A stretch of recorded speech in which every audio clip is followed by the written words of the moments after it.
Au niveau international et national est organisée depuis 4 ans désormais une semaine de la médiation pour promouvoir la médiation et promouvoir les modes amiables de règlement des différends.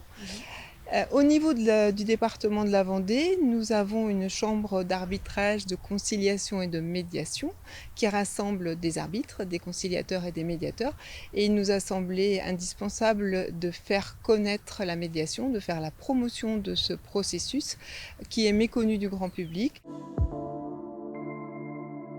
La médiation est un processus qui va permettre à des personnes en conflit, des salariés, des associés, des membres d'une même famille, des membres d'un groupe associatif ou autre, de résoudre un conflit, un litige, dans lequel ils sont enferrés, ils ont envie de trouver leur propre solution et ils vont faire appel à un médiateur pour les aider à solutionner ce différend et à trouver eux-mêmes la voie, la sortie de ce litige. Ça peut être très varié, hein. Ça peut concerner des personnes qui sont en couple, des couples qui s'interrogent, est-ce qu'on se sépare ou est-ce qu'on ne se sépare pas. Ça peut être des personnes qui décident de se séparer et de voir comment ils vont s'organiser pour la suite, personnellement, matériellement et pour les enfants.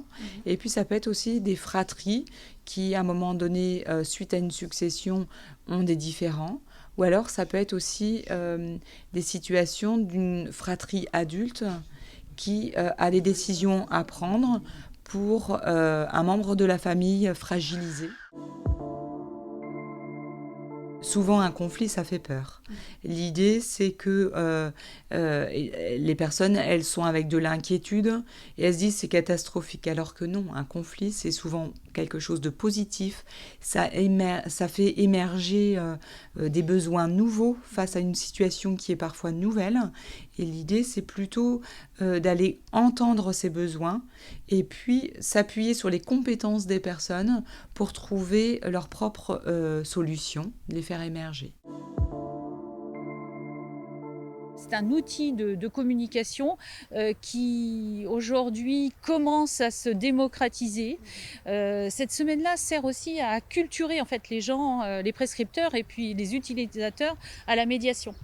Et c'est vrai que pour nous en France, c'est pas encore suffisamment développé. C'est le cas au Canada, en Belgique et de plus en plus chez nous.